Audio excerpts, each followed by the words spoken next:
Hi, welcome to Professor Kev Show. As you can see, I got my friend Abhidi with us from EmpowerCare Consulting. Good evening, my friend. How you doing? Good. How are you? I just living the dream.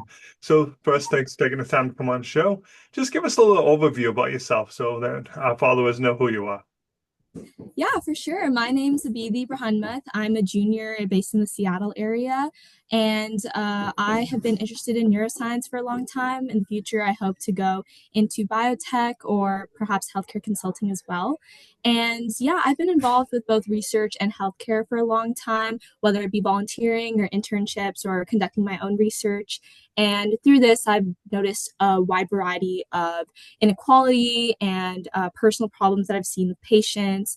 And I think that through my experiences observing these, I've definitely become very personally connected to this issue of health equity and improving patient outcomes, especially for patients facing more ingrained systemic barriers like socioeconomic inequity or financial problems, things like that. But yeah, this idea of promoting better health amongst these more underserved patients has become a very deep passion of mine through my work in both research and healthcare. So I'd love to share more about that, and I'm excited to share that on this platform. All right, so talk to me a little bit about how you're doing all of that.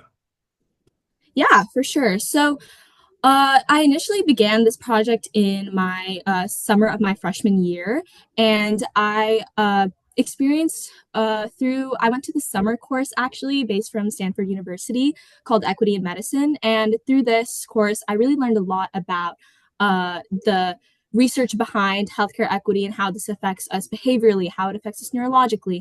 And from there, I made a lot of connections to other youth who are interested in this topic, as well as industry professionals and people who could really bring this issue to a wider stage. So I was really inspired. And I think that, sorry about that.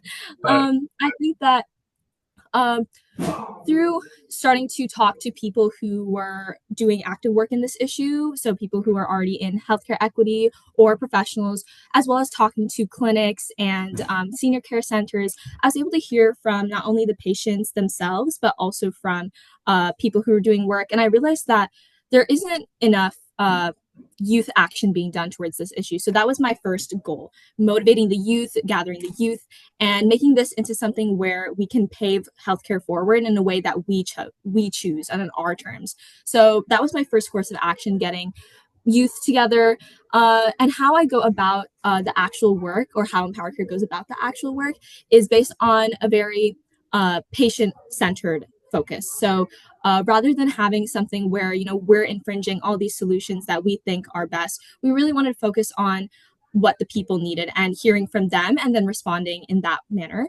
So we talk to a lot of patients, and we often go out into elderly care centers, like I said, and really try to connect one on one with as many patients or elderly folks as we can, hear from them, and then implement accordingly. So we have a web and app team, we have medical volunteers and researchers, we have a PR team. So we really like to just spread out the ways that we're keeping in touch with these patients, whether through social media, things like Facebook or patient advocacy groups, and then on foot as well. So yeah, we just try to keep the outreach always going, always patient focused forward, and then building off solutions based off of that.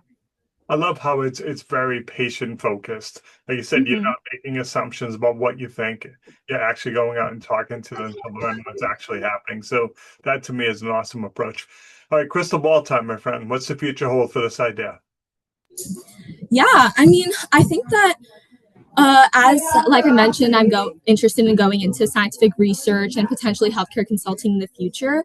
I would really like to see how we can make this kind of change a lot more global, and also getting not just youth to believe in the fact that we can change what society has told us that we cannot, or these long term problems that society has had that we just kind of accept as normal.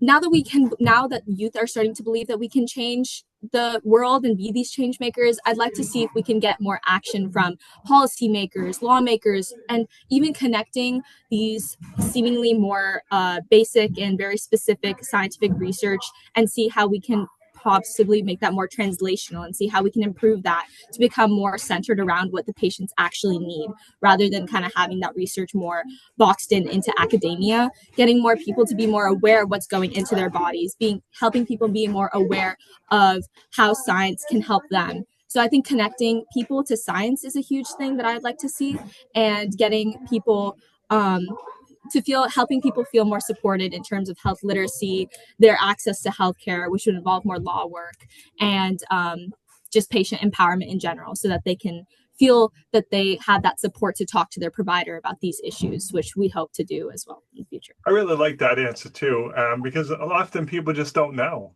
Like, well, Yeah, I'm exactly. doing this. Like, I didn't know that was even an option. So, it's nice to have that knowledge being shared. So, what's the best way for people to reach out to you if they want to learn more and help support the cause? Yeah, well, our email is empowercareconsulting19@gmail.com, or you can personally connect with me, abhidi.brahnmath@gmail.com. And you can also follow us on LinkedIn, on Instagram, Facebook. Yeah, we're everywhere. So feel free to reach out. And if you'd like to get involved, you can also contact me as well. Awesome. I appreciate you taking a few minutes to call into the show. And as always, thanks for being my friend. Thank you.